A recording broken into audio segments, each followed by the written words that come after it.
Hi, good evening, everyone. We're joined by Coach Hill tonight. I'm Hank Dieter, and we have Scott Kibbe, the Navarro football historian. And so, Coach, thank you for joining us tonight. Thanks for having me.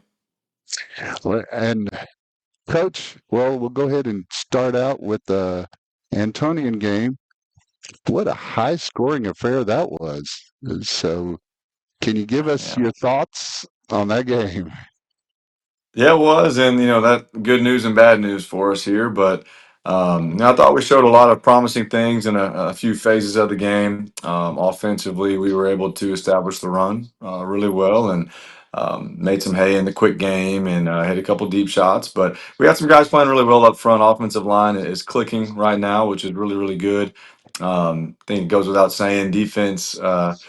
Struggled with speed of the game a little bit. They had some great players and some great schemes. And we were our own worst enemy at times. And, coming in on Saturday morning with the kids to watch it, I think we realized that as a coaching staff. The kids saw some mistakes that were being made. And in the end, we got to own it. We didn't perform to the standard that's expected for us. And we got to coach them harder this week. And to their credit, they've bounced back, had a great week of practice. And I think we're ready to move on. All right. Scott, you have any Yeah. follow-up questions? Just talk about Dylan Trotty's game, first 200-yard rusher in 4 years. I was impressed because I've always thought of him as kind of just a speed back, just a guy to get you out, try to hit the corner with. But he's really following blocks. He was really kind of picking his way through. He had good vision the other night. Kind of what were your thoughts on his performance? Yeah, vision is a great word. He's got great vision, and up front, lines opening up some holes. Our fullback is Cedro Roca did a phenomenal job all night long, and all of our schemes. Mainly the stretch is kind of our main play, the wide zone, and that allows running backs like Dylan to kind of stretch out the defense and then make a decisive cut vertical. And he's got a real knack for that. He's got an ability to see it and stick his foot in the ground and find those holes and get vertical. And then the thing about him, a good combination of size and speed. He's a guy on the 4x100 relay, but then also on the powerlifting team. So he's not easy to get down once you get your hands on him. So yards after contact was pretty high for Dylan last Friday. All Yeah, right, that was Coach. impressive too. I think we hadn't seen that aspect as much so far. So yeah. Absolutely. All right, Coach. Uh, can you talk a little bit in that game a little more about your special teams? What do you think of their performance against Antonian? Yeah, much like a lot of other aspects of our team, hit or miss. We've had some moments on our punt unit and our kickoff unit and our kickoff return unit that have had some really bright moments, and then we've had some moments to where it's really really close. And the thing about special teams is if a mistake is made, it's glaring and it sticks out to everybody. So we've got to get that cleaned up, and we're still moving some pieces around to try to fit the puzzle together. Really pleased with the kickoff return team. We had one to the house week one, and then last week we had two of them get returned past the 50, and then three more to the 40-yard line. That's always our goal to get it to the 40-yard line. So that unit's playing really, really well. We just got to get consistent in some other aspects. Your kickoff return was doing so well that Antonian started to say, "Hey, we don't want to get it to those deep guys." Yeah, right. And we take that as a compliment, really, as a return unit. When they start pooching it all the time and kicking it short, that means we're doing something right. And we've got some weapons up there playing the up back and the kickoff return team that if they get the ball in their hands too, they're just as dangerous. And a couple of times, I know Emerson Elder fielded a couple short kicks and he got it to about the 45 himself. And on the field, just watching it. He got 8 yards right there. Well, if they had kicked it off to the goal line and we ran it back 45 yards, we'd all be fired up. So we're happy with the field position that we're getting there. All right, thank you for that, Coach. Scott, anything to add? Nothing on that. All right. Well, now this week you go against the 1-1 Canyon Lake Hawks. Um, Yeah. I know you might be a little familiar coming from the Kamal ISD with Canyon Lake. Um, so, what challenges they present to us? Yeah, we've got, I know about them a little bit, but we never crossed paths at my former school. But I know they're talented. I know they're well coached. they've got some kids that play really, really hard. You know, it kind of reminds me a little bit of our kids, just in the sense that they're playing to the whistle, they're all out effort. Offensively, their offensive line's playing really well right now, and they've got a good quarterback and some talented skill players that he's able to dish it out to. So very multiple on offense, and then defensively, their front seven makes them go. They've got some talented ball hawks in the secondary, but their defensive line and linebacker are very, very active. On Friday night, we're going to see them slanting a lot and blitzing a whole lot. Really active unit and well coached up front. Hey, Scott, I think anything to the add? I think one kind of similarity you have is that they're coming off the slot T. They're 1 year further. They were on slot team 2 years ago. Actually went from 2-8 to I guess 8-4 last year. But it seems like when we saw them last year, though in a real mistake heavy game, they beat Navarro, but it seemed like they were still adjusting to that a little bit. It looks right now, just taking the highlights I've seen, it looks like they're very comfortable in that offense, to say the least. Yeah, the adjustments have been made.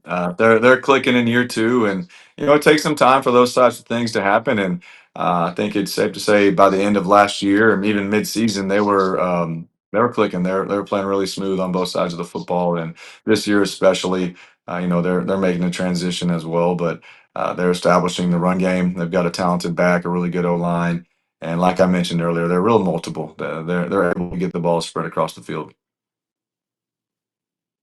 So any players that we have to look out for, let's say offense first for Kenyon Lake, that we have to stop? For Kenny Lake, yeah, they've got I believe it's number 13, a really talented receiver. He's a good one in space. Their quarterback's able to get it to these guys. Number 19, Peyton King, he's a good receiver as well. We got a little history. I actually had the privilege to coach him for a little bit at my last school, so I know he's a talented receiver. And they've got good fullbacks, running backs. Just they're solid. There's not a weak point. Something on the weekends coaches do is we're watching the film and looking, hey, where can we attack these guys? Where are they weak? And I don't know if they necessarily have many weak points sticking out. So offensively, I'd say across the board that they've got some guys. Okay. And on defense, is there somebody we have to watch out? Any linebackers or defensive linemen? Yeah, those D linemen are all really good. 44 and 52, I believe, are their numbers. Great get offs. They really use their hands well. And then number 6 and 33 are their two interior linebackers that they plug their gaps very quickly and with some bad intentions. What they get there, they're trying to hit you.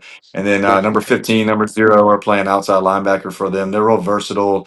They can drop them back into coverage. They can blitz them off the edge. They're kind of Swiss Army knives for them. Scott, you have any follow-ups? Uh, I guess you're just asking how do teams? This is the first time they've seen you. Kind of what adjustments do they make on just as the game goes on, or what are you seeing more from defenses as we go through the season? Yeah, defense playing against us just throughout the game. I think we were clicking on our wide zone last week, and we started to see linebackers fit some gaps a little bit differently. We started to see the safeties creeping up to get in the run fits, and that's something that we've got a great staff in the press box, and they're watching the film and watching the plays right away, and they're able to relay that message down to the sideline that there might be some other opportunities for us on offense, but. For the most part, when the run game gets clicking, people's answer is to load the box up, stop the run, get safeties involved, and maybe play some line games up front with their defensive line. So we'll be aware of those things, and we've got answers, and our kids have answers as well. That sometimes we'll change up some play calls, but other times they just know the answers already, just based on their knowledge of the offense, and they're really starting to grasp it now, and they know most of the answers before we even need to tell them. All right. Thank you for that, Coach. Um, Now going on and focusing on what we have to do, what was the emphasis on defense this week to stop Canyon Lake? What was there any points of focus? Absolutely. Communication. Communication is a huge one, and that's in all aspects of the game. But there were some plays that stuck out on film that you just got to get lined up.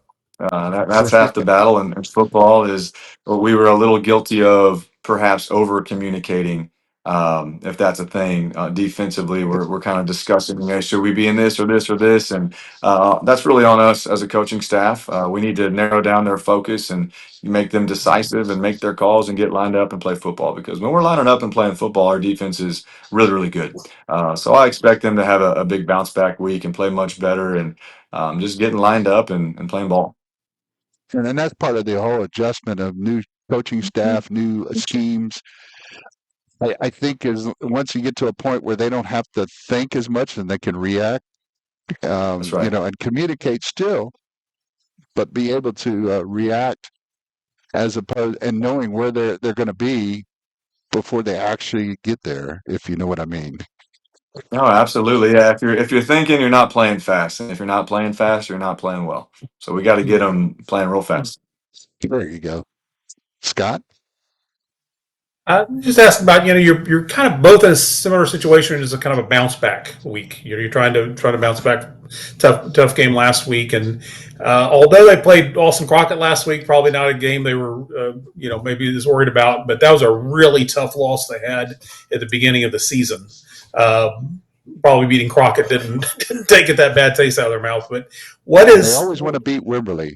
they always want to be. Yeah, we know that about Canyon Lake. That's a huge game to them, and they've had troubles. But what kind of just as a coach, from a coach's perspective, you're dealing with these very very young men here.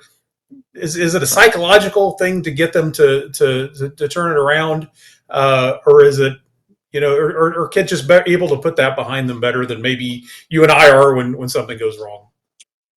Yeah, so much of it I think is these kids are just competitors, and yeah, they get upset. No one likes to lose, and that's not anybody's intention going into a game. But I can speak for our kids. I can't really speak for Canyon Lakes guys. Clearly, they're playing well. I don't think they're dwelling on anything right now. But our guys are ready to work, and they showed up on Saturday. We had 100% of our guys here. They all went through the lift, all watched the film, all got better, and we've been stacking a really good week of work. They've had some really good practices going on, and I don't think they're dwelling on it either. They want to get better. They're eager to get better. They've owned up to the mistakes, and at the same time, we're going to be really honest as a staff and point out things that we didn't do well.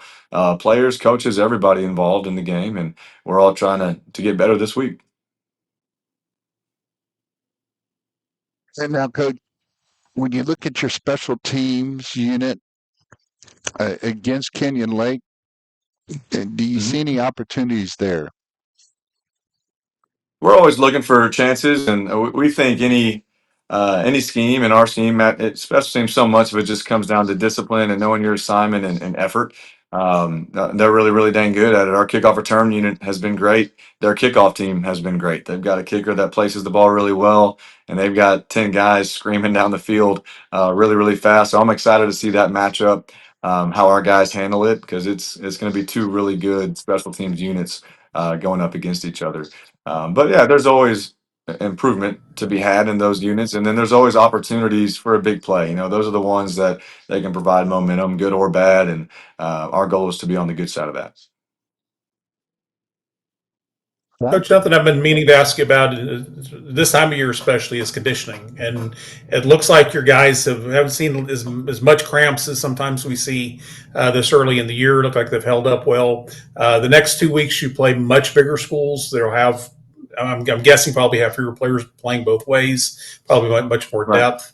Do you feel confident going in with that? Well, probably a couple warm nights still ahead. Do you feel good kind of about where you guys are? We do, and that's no excuses in the schedule that we got. We're fired up to be playing these big teams and these really talented teams. And you're correct; they probably don't have as many guys to weigh in. Every single kid in our program plays both sides of the football, but that's just what we have to do. And our kids love it. Our kids get behind it. Our coaching staff enjoys it. And credit to them; they're buying into it, and they take their conditioning very, very seriously. We're a team that we lift heavy. We're not just trying to maintain throughout the season. We're lifting 3 days a week, and we're pushing real live weight. And when we're doing our conditioning and taking care of our body, we end these conditioning workouts with a deep stretch, just trying to prevent injuries as much as we possibly can. And then hydration. is really, really important. Wednesday, Thursday, Friday, we're forcing water down these guys. Every team meeting we have, they have to drink 2 water bottles throughout that meeting, and we're thinking that that's helping us out. Week one we had a couple guys cramping up, and that's typical in week one with the adrenaline. But last week we didn't have any, and we're hoping going forward that that trend can continue, and we'll continue to stretch them and work them out and run them and hydrate them as much as we can leading up to a game. All right, thank you for that, Coach. Well, Scott, and Coach, we're getting down to the end of the show, so we're going to ask you your 3 keys to victory for this game against Kenyon Lake. Yeah, special teams. We talked about it a whole bunch this show. I feel like we got some areas to improve upon, and we've got some areas that we've been doing well that we need to continue to do well, and hopefully expand on that success. Defensively, I would say we need to win third down. We need to do better on third down than we did last week, and I think that's pretty obvious. And our kids are having a great week of practice. I fully expect them to have a great showing on Friday night defensively. Then offensively and defensively, it's always a goal to establish the line of scrimmage. That's how you win a football game. You run the football and stop the run. I don't care if you're a spread team or a slot team, whatever it is. If you can win the line of scrimmage, that's going to give your team a good chance to win. So all those things together, and along with taking care of the football and getting some takeaways and trying to generate some explosives and limit theirs, that's what it'll all boil down to. Oh, very good. Scott, anything to add? No, nothing to add. All right. Coach, thank you for joining us tonight. And we look forward to next week and before that, Friday night. So we look forward to the big game. So I'm going to go ahead and sign us off. And again, Coach, thank you very, very much. Absolutely. Thank y'all. Go Panthers. Go Panthers.